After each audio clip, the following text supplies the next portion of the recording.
Welcome to the Kumar देव। सहपाठी सत्यजीत राय बांग्ला कहानी। अभी सुबह के 9:15 हैं।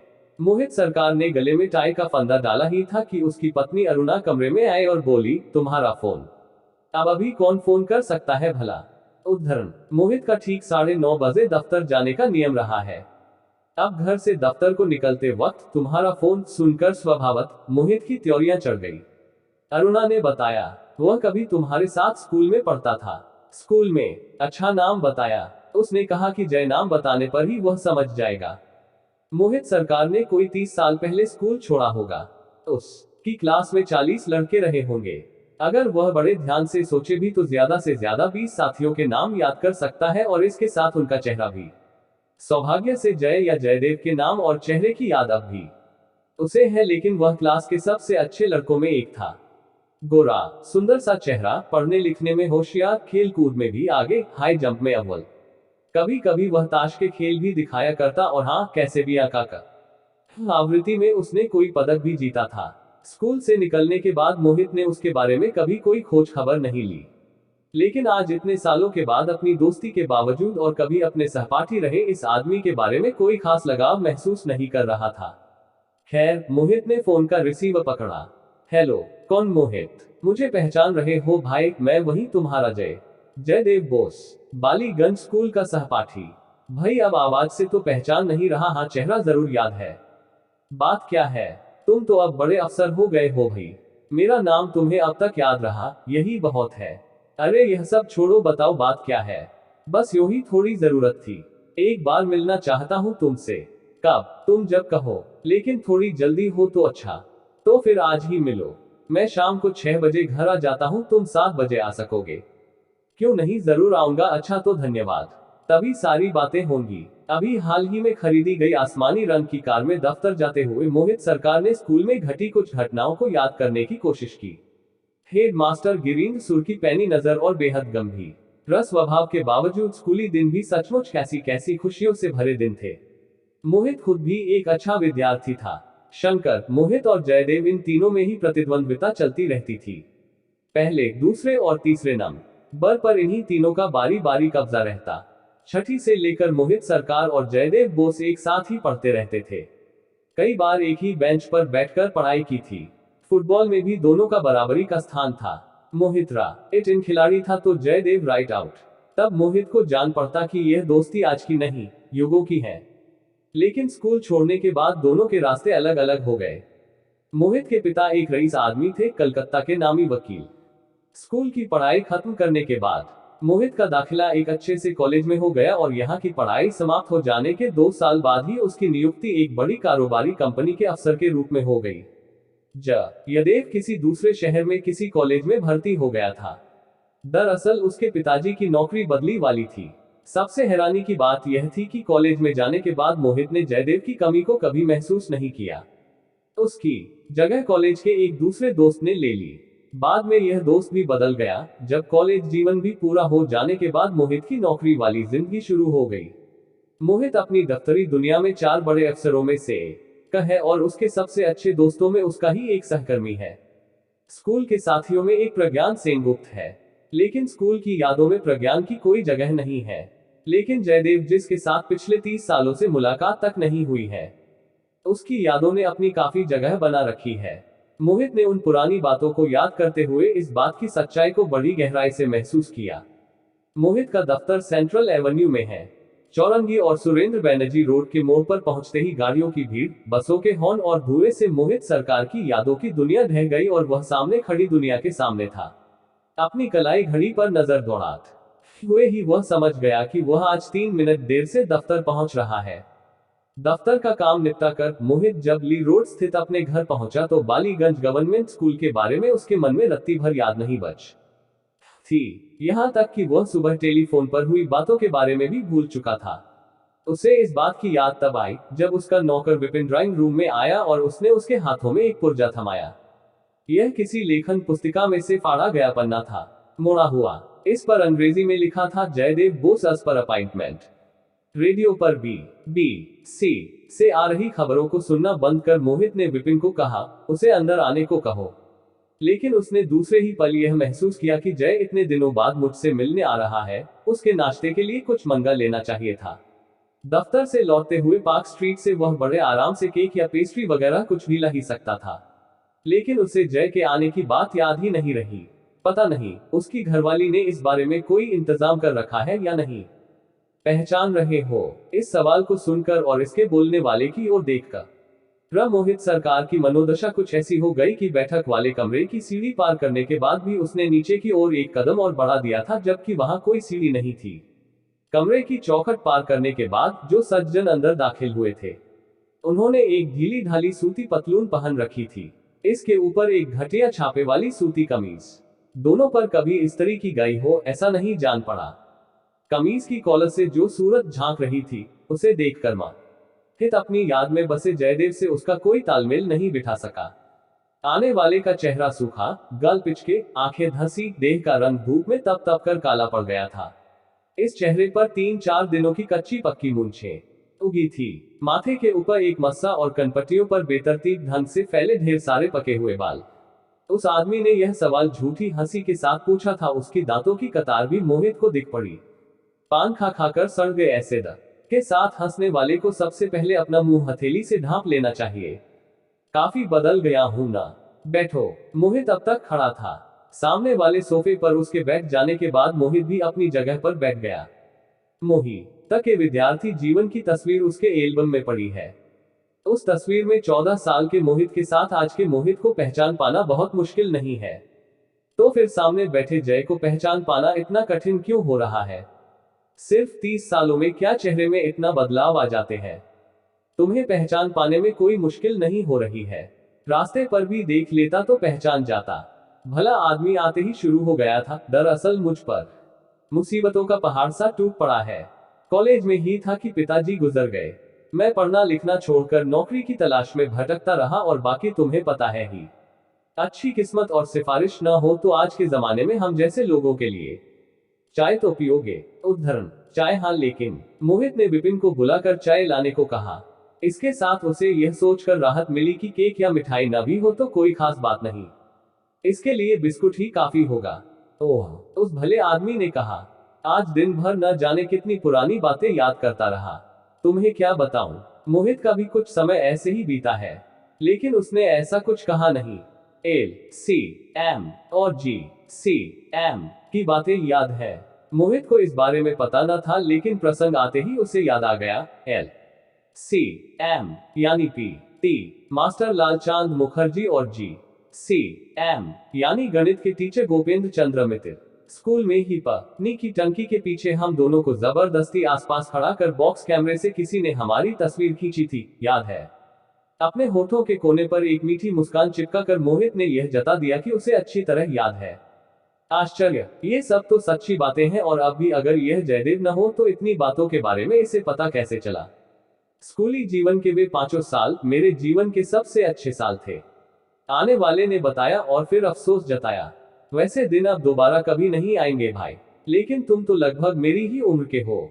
मोहित इस बात को कहे बिना रह नहीं पाया। मैं तुमसे कोई 3-4 महीने छोटा ही हूँ। तो फिर तुम्हारी यह हालत कैसे हुई? तुम तो गंजे हो गए। परेशानी और तनाव के सिवा और क्या वजह होगी?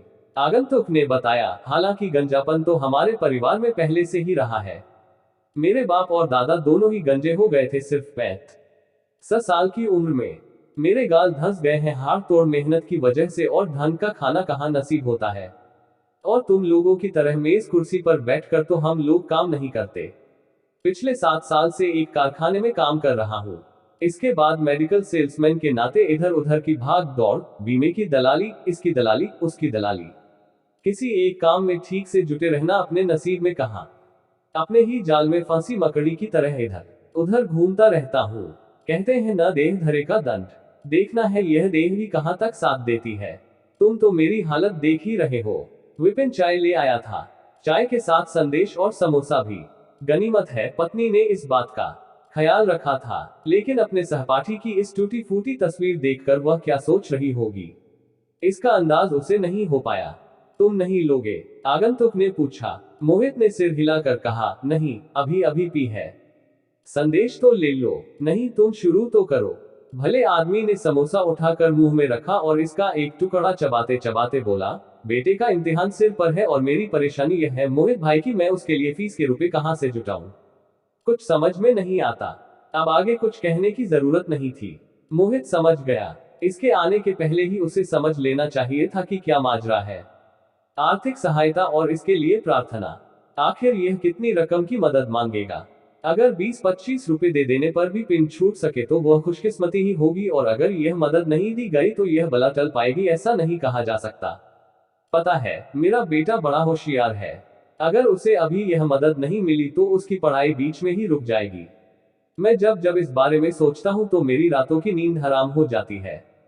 प्लेट से दूसरा समोसा उठ चुका था। मोहित ने मौका पाकर किशोर यदेव के चेहरे से इस आगंतुक के चेहरे को मिलाकर देखा और अब उसे पूरा यकीन हो गया कि उस बालक के साथ इस अधेड़ आदमी का कहीं कोई मेल नहीं।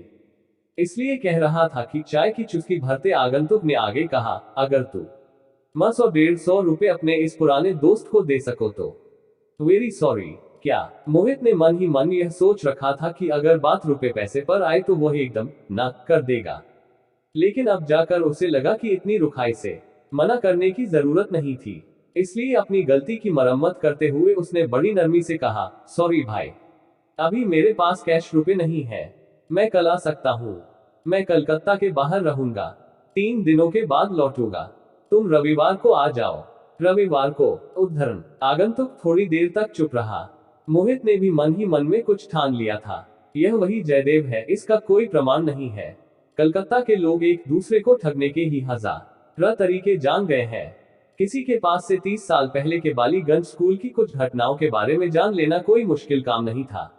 वही सही, मैं रविवार को कितने बजे आ जाऊं? सवेरे सवेरे ही ठीक रहेगा। शुक्रवार को ईद की छुट्टी है। मोहित ने पहले से ही तय कर रखा है कि यह अपनी पत्नी के साथ बारुईपुर के एक मित्र के यहाँ उनके बागान बाड़ी में जाकर सप्ताहांत मनाएगा। वहां 2-3 दिन तक रुककर रविवार की रात को ही घर लौट पाएगा। इसलिए वह भला आदमी जब रविवार की सुबह घर पर आएगा तो मुझसे मिल नहीं पाएगा।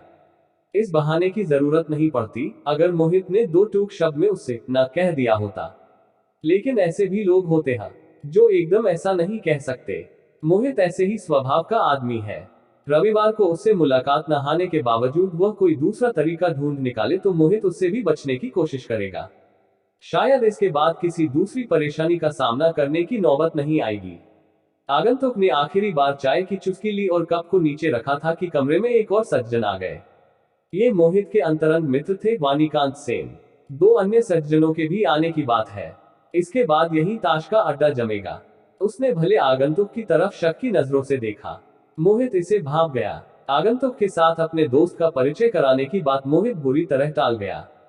अच्छा तो फिर मिलेंगे, अभी चलता हूँ, कहकर अजनबी आगंतुक उठ खड़ा हुआ। तू मुझ पर यह उपकार कर दे, मैं सचमुच तेरा ऋणी रहूंगा। उस भले आदमी के चले जाने के बाद वाणीकांत ने मोहित की ओर हैरानी से देखा और पूछा, यह आदमी तुमसे तो कहकर बातें कर रहा था, बात क्या है? इतनी देर तक तो तुम ही कहता रहा था, बाद में तुम्हें सुनाने के लिए ही अचानक तू कह गया। कौन है यह आदमी? मोहित कोई जवाब दिए बिना बुक शेल्फ की ओर बढ़ गया और उस पर से एक पुराना फोटो एल्बम बाहर निकाल लाया। फिर इसका एक पन्ना उलटकर वाणीकांत को सामने बढ़ा दिया। यह तुम्हारे स्कूल का ग्रुप है शायद? हाँ, बोटोनिक्स में हम सब पिकनिक के लिए गए थे, मोहित ने बताया। ये 5 कौन कौन है? मुझे नहीं पहचान रहे? रुको, जरा देखने तो दो। एल्बम को अपनी आंखों के थोड़ा नजदीक ले जाते ही बड़ी आसानी से वाणीकांत ने अपने मित्र को पहचान लिया। अच्छा, अब मेरी बाईं ओर खड़े इस लड़के को अच्छी तरह देखो। तस्वीर को अपनी आंखों के कुछ और नजदीक लाकर वाणीकांत ने कहा, हाँ देख लिया। अरे यही तो है वह भला आदमी जो अभी अभी यहाँ से उठकर गया, मोहित ने बताया। स्कूल से ही तो जुआ खेलने की लत नहीं लगी है इसे। एल्बम को तेजी से बंद कर इसे सोफे पर फेंकते हुए वाणीकांत ने फिर कहा, मैंने इस आदमी को कम से कम 30-32 बार रेस के मैदान में देखा है। तुम ठीक कह रहे हो मोहित। सरकार ने हामी भरी और इसके बाद आगंतुक के साथ क्या क्या बातें हुई इस बारे में बताया। अरे थाने में खबर कर दो, वाणीकांत ने उसे सलाह दी। कलकत्ता अब ऐसे ही चोरों, लुटेरों और उचक्कों का डिपो हो गया है। इस तस्वीर वाले लड़के का ऐसा पका जुआड़ी बन जाना नामुमकिन है, असंभव। मोहित हौले से मुस्कुराया और फिर बोला, रविवार को जब मैं उसे घर पर नहीं मिलूंगा तो पता चलेगा। मुझे लगता है इसके बाद यह इस तरह की हरकतों से बाज आएगा। अपने बारुईपुर वाले मित्र के यहाँ पोखर की मच्छी, पोल्ट्री के ताजे अंडे और पेड़ों में लगे आम, अमरूद, जामुन डाब और सीने से तकिया लगा ताश खेलकर तन मन की सारी थकान और जकड़न दूर कर मोहित सरकार रविवार की रात 11 बजे जब अपने घर लौटा तो अपने नौकर विपिन से उसे खबर मिली कि उस दिन शाम को जो सज्जन आए थे वे आज सुबह भी घर आए थे। कुछ कह कर गए हैं? जी नहीं, विपिन ने बताया। चलो जा ना बच्ची, एक छोट जुगत से बड़ी बला टली, अब वह नहीं आएगा। पिन छूटा, लेकिन नहीं, आफत रात भर के लिए ही टली थी। दूसरे दिन सुबह यही कोई 8 बजे मोहित जब अपनी बैठक में अखबार पढ़ रहा था तो विपिन ने उसके सामने एक और तहाया हुआ पुर्जा ला कर रख दिया। मोहित ने उसे खोल कर देखा। वह 3 लाइनों वाली चिट्ठी थी। भाई मोहित, मेरे दाएं पैर में मोच आ गई है, इसलिए बेटे को भेज रहा हूँ। सहायता के तौर पर जो थोड़ा बहुत बन सके इसके हाथ में दे देना। बड़ी कृपा होगी, निराश नहीं करोगे, इस आशा के साथ, इति तुम्हारा जय। मोहित समझ गया अब कोई चारा नहीं है। जैसे भी हो थोड़ा बहुत देकर जान छुड़ानी है, यह तय कर उसने नौकर को बुलाया और कहा, ठीक है, छोकरे को बुलाओ। थोड़ी देर बाद ही एक 13-14 साल का लड़का दरवाजे से अंदर दाखिल हुआ।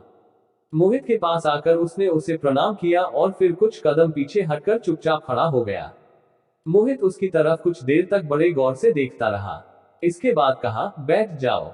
लड़का थोड़ी देर तक किसी उधेड़बुन में पड़ा रहा, फिर सोफे के एक किनारे अपने दोनों हाथों को गोद में रखकर बैठ गया। मैं अभी आया। मोहित ने दूसरे तल्ले पर जाकर अपनी घरवाली के आंचल से चाबियों का गुच्छा खोला। इसके बाद अलमारी खोलकर 50 रुपए के 4 नोट बाहर निकाल इन्हें एक लिफाफे में भरा और अलमारी बंद कर नीचे बैठकर खाने में वापस आया। क्या नाम है तुम्हारा? जी, संजय कुमार बोस। इसमें रुपए हैं, बड़ी सावधानी से ले जाना होगा। लड़के ने सिर हिलाकर हामी भरी। कहाँ रखोगे? इधर, ऊपर वाली जेब में। ट्राम से जाओगे या बस से? जी, पैदल। पैदल? तुम्हारा घर कहाँ है? मिर्जापुर स्ट्रीट में। भला इतनी दूर पैदल जाओगे? पिताजी ने पैदल ही आने को कहा है। अच्छा तो फिर एक काम करो, तुम 1 घंटा यहीं बैठो, ठीक है? नाश्ता कर लो, यहाँ ढेर सारी किताबें हैं, इन्हें देखो। मैं 9 बजे दफ्तर निकलूंगा। मुझे दफ्तर छोड़ने के बाद मेरी गाड़ी तुम्हें तुम्हारे घर छोड़ देगी। तुम ड्राइवर को अपना रास्ता बता सकोगे ना? मोहित ने पूछा। लड़के ने सिर हिलाकर कहा, जी हाँ। मोहित ने विपिन को बुलाया और इस लड़के संजय बोस के लिए चाय वगैरह लाने का आदेश दिया। फिर दफ्तर के लिए तैयार होने ऊपर अपने कमरे में चला आया। आज वह अपने को बहुत ही हल्का महसूस कर रहा था और साथ ही बहुत ही खुश। जय को देखकर पहचान न पाने के बावजूद उसके बेटे संजय में उसने अपना 30 साल पुराना सहपाठी पा लिया था। रूपांतरकार doctor Ranjit Saha. Thank for watching. Like share subscribe.